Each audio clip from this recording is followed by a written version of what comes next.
సుకుమార్ డైరెక్షన్లో అల్లు అర్జున్ హీరోగా వచ్చిన పుష్ప 2 సినిమా పెను రికార్డులను సృష్టించి ముందుకు దూసుకెళ్తున్న విషయం మనకు తెలిసిందే. ఇప్పటివరకు ఈ సినిమా సాధించిన విజయాలు ఒక్కటైతే ఇప్పుడు సాధించబోయే విజయాలు మరొకెత్తుగా మారబోతున్నాయి. ఇక ఇప్పటికే ఈ సినిమా 1850 కోట్లకు పైన కలెక్షన్లను రాబట్టిన విషయం మనకు తెలిసిందే. ఇక ఈ నెల 17వ తేదీన ఈ సినిమాకు అదనంగా మరొక 20 నిమిషాల నిడివితో కూడిన కొన్ని సీన్లను యాడ్ చేసి మరోసారి రిలీజ్ చేస్తున్నారు. మరి ఏది ఏమైనా కూడా ఈ రీలోడ్ వెర్షన్తో 2000 కోట్లకు పైన వసూళ్లను రాబడుతుందంటూ యావత్ ఇండియన్ సినిమా ఇండస్ట్రీలో ఉన్న ప్రతి ఒక్కరూ వాళ్ళ అభిప్రాయాలను అయితే తెలియజేస్తున్నారు. మరి అల్లు అర్జున్ చేసిన ఈ సినిమా ఎలాంటి విజయాన్ని సాధిస్తుంది, తద్వారా అల్లు అర్జున్ కి ఎలాంటి క్రేజ్ రాబోతుందనే విషయాలు కూడా తెలియాల్సిన అవసరం అయితే ఉంది. ఇక ఈ సినిమా 2000 కోట్లకు పైన కలెక్షన్స్ ను రాబడితే ఇండియాలో all time number 1 record create చేసిన సినిమాగా పుష్ప 2 నిలుస్తుందని చెప్పడంలో ఎంత మాత్రం అతిశయక్తి లేదు. ఇక ఇదిలా ఉంటే పుష్ప 2 సినిమాలో అజయ్ కూతురిగా నటించిన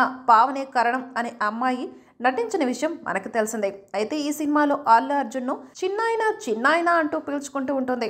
అయితే ఇప్పుడు ఆమె ఏజ్ తెలిసిన తర్వాత ప్రతి ఒక్కరూ ఆశ్చర్యానికి గురవుతున్నారు. ప్రస్తుతం ఆమె ఏజ్ 39 సంవత్సరాలుగా ఉంది.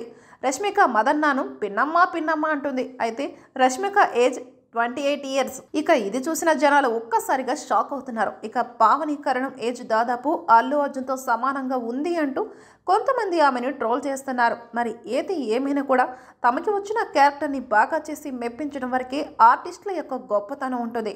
కాబట్టి తను ఆ క్యారెక్టర్లో లీనమైపోయి నటించి మెప్పించడమే కాకుండా యావత్ ఇండియన్ సినిమా అభిమానులందరినీ ఆకట్టుకుంది. ఇక ఏది ఏమైనా కూడా ఈ సినిమాతో ఆమె కూడా మంచి గుర్తింపును సంపాదించుకోవడమే కాకుండా దాంతో ఇప్పుడు ఆమెకు వరుసగా సినిమాలు చేసే ఆఫర్లు అయితే వస్తున్నట్లుగా తెలుస్తుంది.